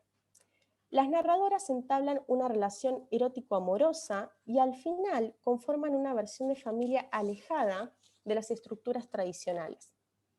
Adoptan en un momento a uno de los niños de la villa, Kevin, que hacia el final de uno de los capítulos es baleado por la policía en un enfrentamiento de desalojo. De nuevo, entonces, aparece esta reminiscencia de las que le hablaba. La escena, en este caso, sugiere asociaciones y dispara conexiones con múltiples puntos de la literatura argentina, donde, insisto, la violencia se ejerce no solo sobre las mujeres, no solo sobre el enemigo político o los indios, sino también sobre las infancias. Volviendo a Echeverría, la escena, por ejemplo, del niño degollado en el matadero o de los niños despedazados por los indios en la cautiva, nos reenvían de nuevo a aquellas violencias representadas en la literatura del siglo XIX y que conforman un imaginario cultural nacional. En este sentido, críticos como Leonardo Graná o también Nora Domínguez proponen a su vez una serie de desplazamientos en lo que a las referencias literarias hacen. Graná nos recuerda que un verso del poema de Ascasubi, el verso que él cita es Aquí empieza su aflicción, aparece en un epígrafe de La fiesta del monstruo, el cuento de Borges y Bioy Casares. Nos recuerda también que Carlos Gamerro, otro crítico, encuentra en este cuento un renacimiento del de Echeverría, continuando luego por continuado luego por El niño proletario de Lamborghini. Nora Domínguez, al analizar Bella, afirma que la novela despliega, dice ella, un interesante imaginario nacional de escritura de la violencia. Con estos textos y también con otros que luego ella agrega. Va a nombrar a Martín Fierro, que aparece de forma transtextual en Bella, pero también en el resto de la obra de Cabezón Cámara. En el caso de Nora Domínguez también menciona a Lamborghini nuevamente y el Fior, o a Néstor Perlonger con Cadáveres. Estas obras son las que otros críticos, otras críticas, proponen como constelaciones posibles en una lectura más amplia. De todas formas podrían ser otras. Pero vemos de esta forma cómo se va conformando, a partir de esta lectura, un nuevo mapa literario que nos permite reorganizar los imaginarios de violencia que en estos textos aparecen. Se propone de alguna forma ingresar por nuevos intersticios, con nuevas conexiones entre textos y armando nuevas genealogías, diría incluso. La cita al canon parecería muchas veces apostar a una especie de contestación. Se invoca al texto clásico no para negarlo, sino para reelaborarlo, y en este gesto indicar también silencios, olvidos, omisiones. Es aquí entonces también donde se ubica perfectamente Las aventuras de la China Iron, por ejemplo, que es una versión utópica, sensual, queer, de El gaucho Martín Fierro de José Hernández. Una de las voces totalmente descartadas en el poema nacional, en el poema original en realidad, también nacional, la de la China, es recuperada por Cabezón Cámara para narrar una versión inédita del desierto argentino. Ahora con nombre propio, Josefina Star Iron se embarca en un viaje de nuevos placeres visuales y sexuales, conformando a su vez una comunidad que escapa de la lógica patriarcal y extractivista que, por ejemplo, funciona en la estancia administrada por José Hernández, que ahora ingresa a la obra como un personaje y ya no como autor. La revisión al poema hernandiano no se agota, además, en este gesto, sino que además Fierro reaparece para contar sus desventuras amorosas con Cruz, vínculos que ya otros autores se han encargado también de reescribir. Es el caso, por ejemplo, de Martín Coan con su cuento El amor. Esta variante incluso nos habilitaría a imaginar toda otra secuencia de textos y pensar entonces un nuevo mapa. Por ejemplo, las versiones paralelas, las de Borges con sus cuentos El fin o biografía de Tadeo Isidoro Cruz. Otro tipo de ordenamientos, por ejemplo, pienso en la obra de Pablo Kachatjian, el Martín Fierro ordenado alfabéticamente, otro tipo de historias imaginadas, como la de Martín Coan, que ya mencioné, o incluso otras traducciones. Pienso en la obra de Oscar Fariña, El guacho Martín Fierro, que es una versión villera del poema original. Pero vuelvo entonces sobre las aventuras de la China Iron. Nos topamos entonces en este caso nuevamente con el recurso que identifico como carnavalesco en un punto, que es el que mencionaba al comienzo, en el que aparece la superabundancia, la mezcla, la exageración, lo grotesco. Y como formas, en algún sentido, de reinventar estas historias de la literatura. Cito brevemente de las aventuras. Todo bordado de luz. Se vino Cruz una noche. En este caso es un canto de Fierro que aparece como personaje, si bien la narradora es la China. Y cortó lo que me ataba al filo de su facón. Y libres fuimos los dos cuando asomó la arbolada. Como Jesús en la tumba, me puse fuerte en 2 días y al tercero me besó. Supe su amarga saliva y supe más, me montó. Yo nunca quise otra vida, el cielo entero en mi culo. Yo me saqué las espuelas, yo no quise aguardar más. Yo quise darle una sorba, yo me lo empecé a atracar. Conocí la libertad. Fin de cita.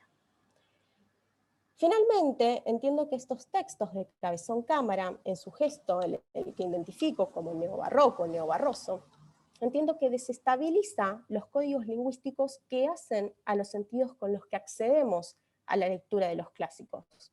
Habilita otras nuevas lecturas posibles, otras genealogías literarias, y actualiza a su vez esos imaginarios de violencia que yo mencionaba, que en la literatura nacional aparecen constantemente para hacer ingresar además en un diálogo continuo las formas que adquieren las violencias en la contemporaneidad.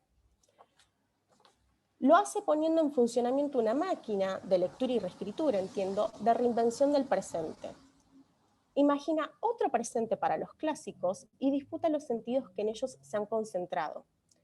La monumentalización del clásico, entiendo, es puesta en jaque porque estos textos canónicos son puestos a circular con otros discursos, con nuevas referencias, se los puede conectar finalmente con otras series literarias, sociales e históricas. En mi título yo hago referencia a un barroco miserable, y es que ingreso esto porque esta construcción aparece en una de las novelas que mencioné, La Virgen Cabeza, para indicar en cierta medida ese desorden, esta mezcla y esta superabundancia que a mí me interesaba rescatar de los textos. Cito de esta novela que mencioné. Dice una de las narradoras: en el barroco miserable de la villa, cada cosa siempre arriba, abajo, adentro y al costado de otra. Todo era posible y eventualmente divertido. De tanta superposición, todo cogía con todo. Fin de cita, y eso es todo. Bueno, muy bien. Bueno, gracias a los 4 expositores por sus aportes, por compartir fragmentos de investigación, me parece. Yo, bueno, anoté un montón de cosas, hay un montón de cosas para dialogar, porque es muy productivo, por lo menos para mí, como docente de la carrera y como también estudiante, porque me sigo considerando estudiante, porque investigo, y como ustedes, digamos, ¿no? Como en situación de buscar problemas de la literatura argentina, estamos en esa misma cuestión. Voy a tratar de ser breve, a ver si quedan quizá unos minutitos para cierto intercambio. Sobre todo tengo como una pregunta o una pregunta desdoblada en 2 o 3 que les haría, digamos, en común a los 4 trabajos. Pero quizá, bueno, para ir un poco alguna cosita de cada uno, yo lo reordenaría, no cronológicamente, bueno, desde Ricardo Rojas, ¿no? Que la literatura argentina tiene esta tensión con el orden cronológico, con lo historicista y digamos con lo referencial. Me pareció que los 4 trabajos prestan atención a algo más, no solamente a lo histórico, lo contextual, sino a las formas literarias. Y también, digamos, Borges y la reformulación de Borges de la tradición estuvo sobrevolando eso en cuanto a corpus que nos generan alguna emoción, que nos interpelan estética y políticamente.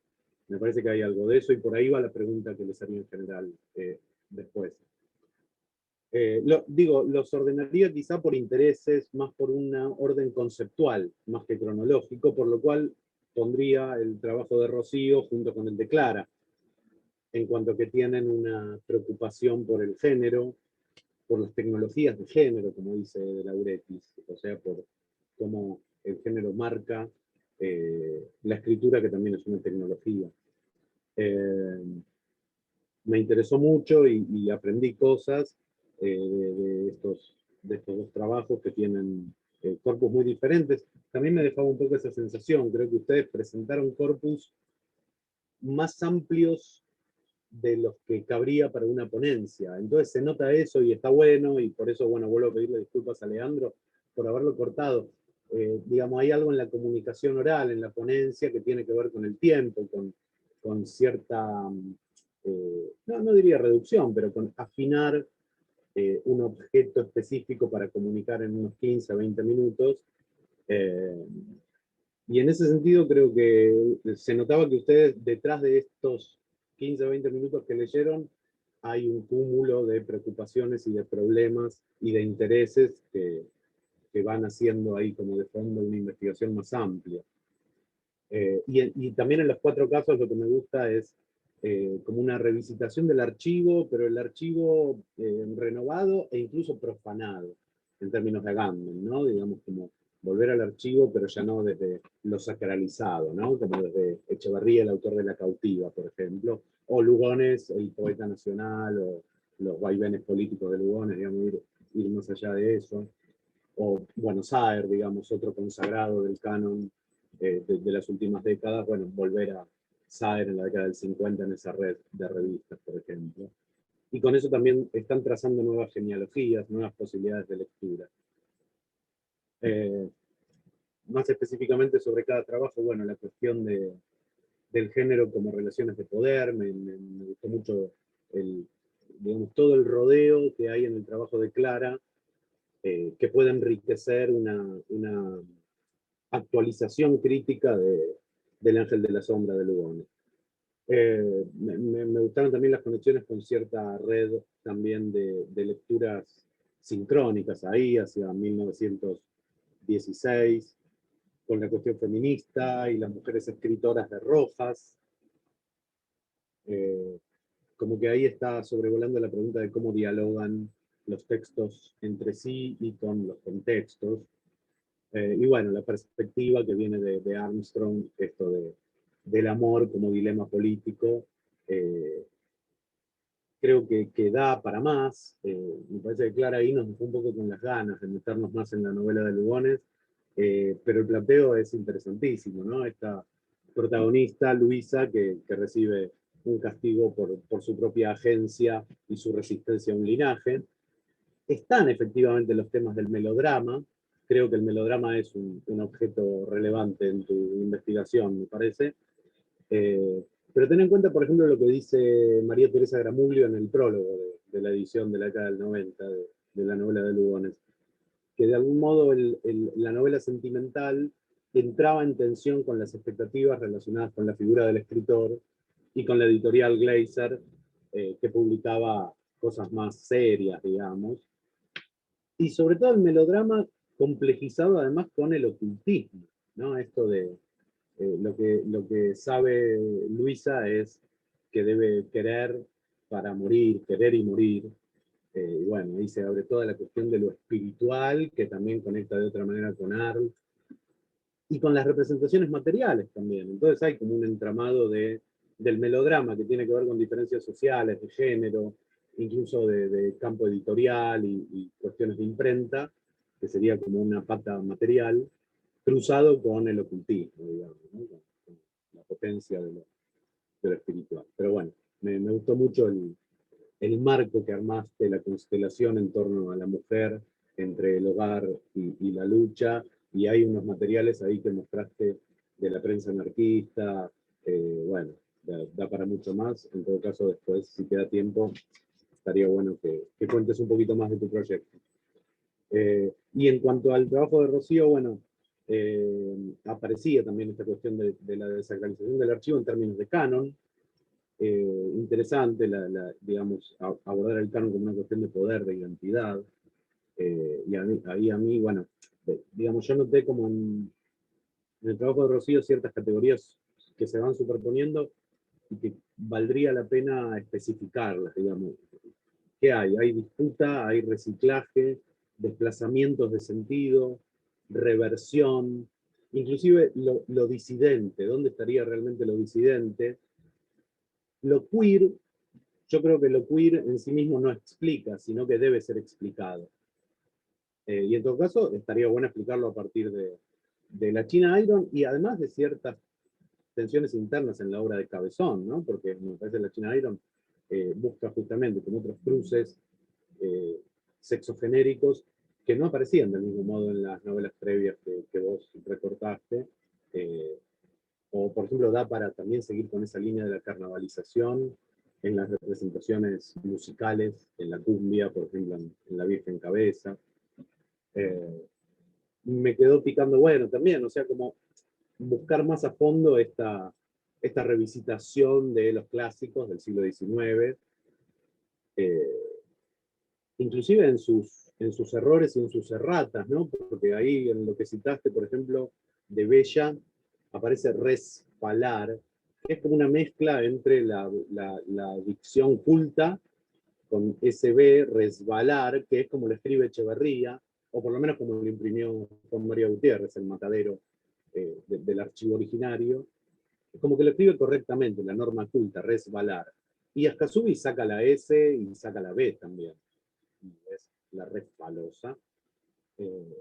Pero bueno, también como poder afinar un poco esas relaciones, digamos, no es lo mismo la resbalosa que el Martín Fierro, no es lo mismo el matadero que Echeverría, que está escrito desde parámetros cultos de la alta literatura y que de algún modo hace ruido en el proyecto del poeta romántico que era Echeverría, y bueno, por eso no lo publicó, digamos, entre muchas otras conjeturas y razones posibles.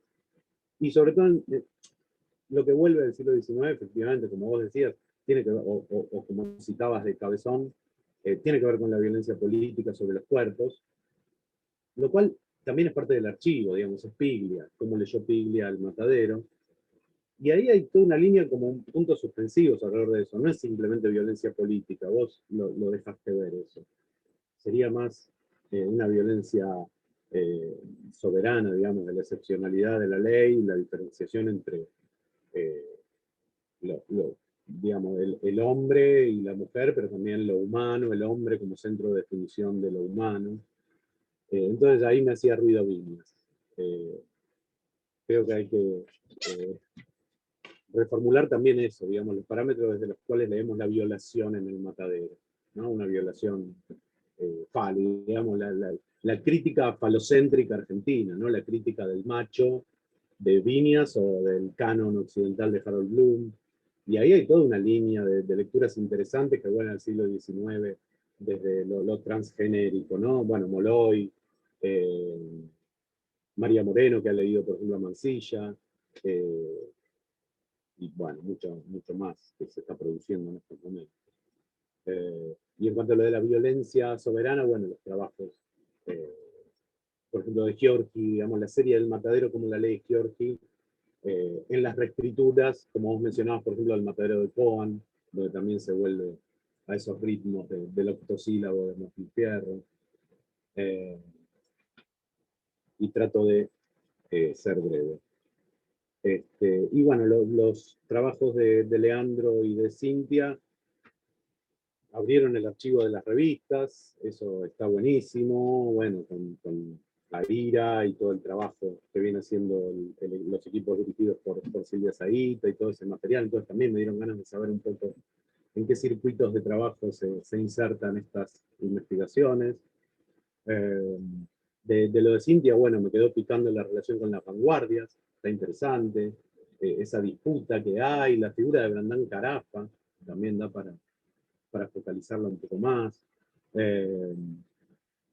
Y bueno, el problema también esto de que decía de lo queer, ¿no? Como ciertas categorías que no explican, sino que deben ser explicadas, ¿no? Y esto pasa con lo nuevo, la novedad. Y ahí me gustó, por ejemplo, tu precisión de la ansiedad, ¿no? ¿Qué pasa? Cómo la ansiedad mueve a esta revista y eso genera tanto lo experimental como lo contradictorio. Y el problema que aparece de otro modo digamos, en cuestiones de género, de sexo genéricas, pero que también aparecen con el parámetro generacional para ordenar la literatura, que es lo biológico, ¿no? Entonces, desarmar eso, desarmar esa sacralidad del archivo como ordenado la generación del 37, la generación del 80, y también hay un atisbo en lo que vos planteaste, ¿no? Como lo del vacío, cómo se vuelve al 37, qué pasa con las ruinas, qué pasa con una revista que se plantea como lo nuevo, pero que a la vez no sabe bien qué construir, como vos decías. Y bueno, toda la sorna de Borges, eso, no es nada nuevo, pero preguntarse qué iniciaron los miembros de Inicial.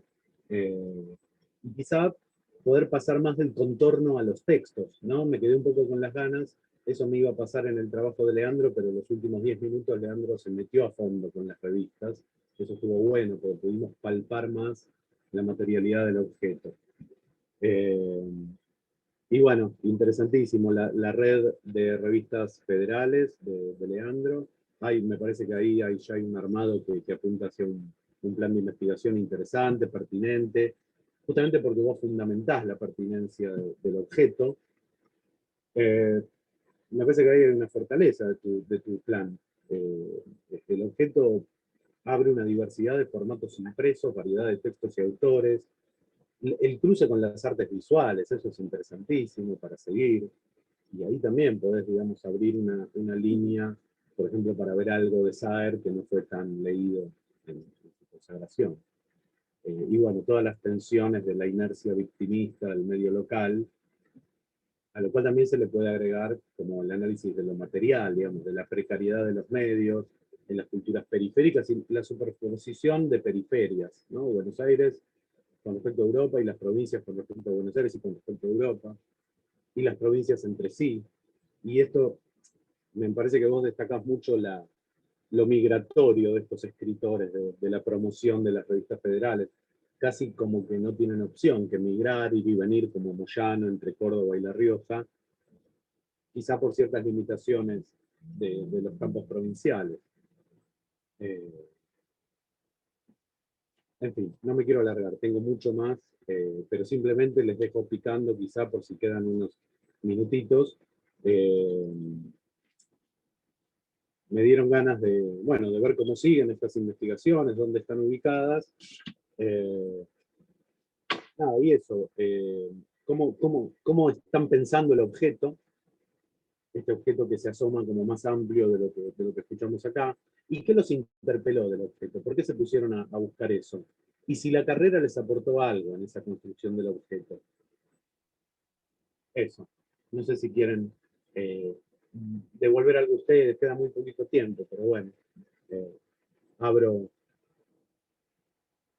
la cuestión.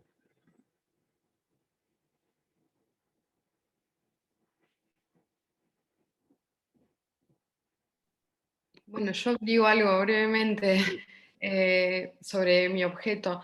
A mí me interesaba mucho la década del 20 y en realidad el impacto de la Primera Guerra Mundial en los círculos intelectuales argentinos. La motivación para trabajar con Inicial vino de ahí. Yo estoy súper de acuerdo con lo que planteaba Pablo, de que sin duda en la presentación hubiera sido mucho más conveniente profundizar en el abordaje de los textos que aparecen en Inicial, pero la verdad es que la publicación es tan complicada, de verdad tan difícil de agarrar, que al mismo tiempo cuando recorté la definición de nueva generación aparecía por todos lados y abría un montón de puertas que hacían imposible sintetizar en una presentación de 15 o 20 minutos qué decir sobre nueva generación, sobre las conexiones que ellos mismos arman con otras generaciones, digamos, como esa percepción monolítica, generacional de renovación estética. ¿Qué es lo nuevo en Inicial? Bueno, también es un temón y me parece que, estoy de acuerdo, da para muchísimo más. Bueno, simplemente eso, y las presentaciones, las otras 3 estuvieron buenísimas, me encantó. Había pensado por ahí, no sé si tenemos tiempo, pero una pregunta para Leandro, ver si en las publicaciones que vos estás trabajando son revistas estrictamente literarias o aparecen otras cuestiones por fuera, porque a mí eso en Inicial me desmadró el objeto, no es una revista literaria, no puede definirse como tal, entonces es una cosa que para agarrarla tenés que revisar muchas cosas y es bastante enloquecedor. Eso simplemente. Dale. Bueno, si puedo brevemente, Cintia, sí, la verdad, hay de todo.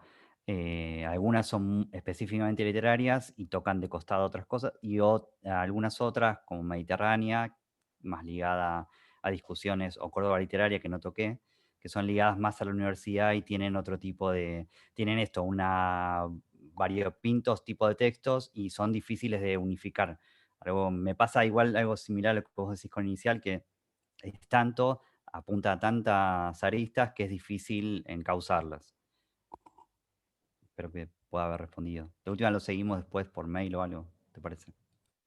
Está bueno esto que dijiste del objeto desmadrado. Para mí, cuando pasa eso, es como lo mejor de todo. De hecho, yo empecé, o sea, la investigación, ya que preguntan sobre el objeto, la adscripción que hice a Literatura Argentina 2 era sobre los usos del melodrama en la obra de Salvadora Medina Onrubia. Pero para entender un poco, como no solamente esos usos en sí en la obra, sino también, bueno, esos efectos críticos, me fui a Viñas para ver cómo se había leído a las mujeres contemporáneas a Salvadora, porque realmente me llamaba mucho la atención, y ahí respondo a la cuestión de qué me aportó, bueno, la carrera de letras. Un montón de cosas me aportó, pero entre otras, todo nació de un vacío. Realmente había un vacío de autoras mujeres en los programas, al menos en las materias que yo cursé, de todas las, de lingüística, literatura, teoría literaria. Eso era una constante que yo observé, o sea, me aportó un millón de otras cosas, pero ese vacío que vino en una pregunta, dije, bueno, a ver, ¿qué pasa? O sea, ¿por qué? ¿Por qué no hay mujeres en los programas? Hay muy pocas, y si están como en calidad de, bueno, las mujeres, ¿no? Como una excepción. Entonces, bueno, hay Viñas, y dialogando con Viñas llego a Lugones, y de nuevo apareció el melodrama. Entonces fue como que todo hizo sistema, o no, hizo un sistema desmadrado, pero bueno, eso un poco me encantó esa palabra del desmadre del objeto, me parece como que prolifera y justamente nos ayuda a profanar los archivos y a poder releerlos a contrapelo. Nada, la verdad que aprendí un montón en la mesa yo de escucharlos a esos 3 expositores, así que nada, buenísimo. Y a Juan Pablo, muchas gracias. Sí, no, yo también, lo mismo. ¿Qué más, Rocío? ¿Querés responder a algo, comentar algo? No, simplemente un poco en relación a esta pregunta que vos hacías sobre la carrera, a mí me parece, de todas formas, un poco mi objetivo era compartir algunas reflexiones surgidas de la inscripción, pero de todas formas yo me recibí hace 2 años, así que un poco hablaré como ex alumna.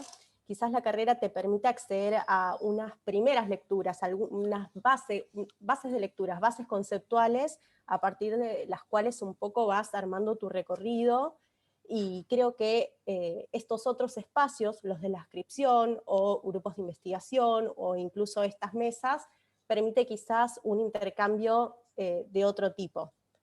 Poder compartir entre nosotros, entre nosotras, alguno de los proyectos, pero después también a veces que alguien opine de tu trabajo, de lo que venís un poco produciendo, me parece que es importante, y a veces no se dan tantas instancias de este tipo. Entonces yo las rescato y me parecen súper fructíferas. Sí, totalmente. ¿Alguien más quiere? No sé cómo estamos con el tiempo, Clara. Yo en unos minutitos me tendría que retirar, pero... Sí, y yo tengo que abrir la otra mesa, así que podemos hacer hasta 5 si quieren, pero ya... Dale, porque alguien de los oyentes quiere intervenir. Hola, ¿qué tal? Bueno, ¿cómo andan? ¿Qué tal, Juan? ¿Cómo estás? No, yo nomás felicitar la mesa, me parece que todos los trabajos fueron muy interesantes, y esto que comentaban respecto de las revistas y cómo las revistas por suerte nos siguen asombrando, eso está buenísimo. Me parece que también invita un poco, ¿no? a reflexionar acerca de si es necesario seguir sosteniendo la idea de revistas literarias como recorte de un objeto. Porque yo también trabajo bastante con revistas y me encuentro muchísimo con revistas que son muy interesantes en términos de análisis literario, pero que efectivamente superan la idea de una cosa mucho más recortada, ¿no? Como a veces pretendemos. Y por otro lado, otra cosa que estaba pensando en relación a esto, y ya termino, es que también es interesante este tipo de espacios para reflexionar sobre el género ponencia, ¿no? Cómo organizar eso que voy a decir, ¿no? Cómo darle una mirada argumentativa, pero que a su vez sea sólido, ¿no? Me parece que en ese sentido estos espacios o estas jornadas están muy buenas para ensayar eso, digamos, en función de que realmente genere discusión y podamos charlar un poco. Bueno, nada más, felicitar a la mesa y a la organización de las jornadas.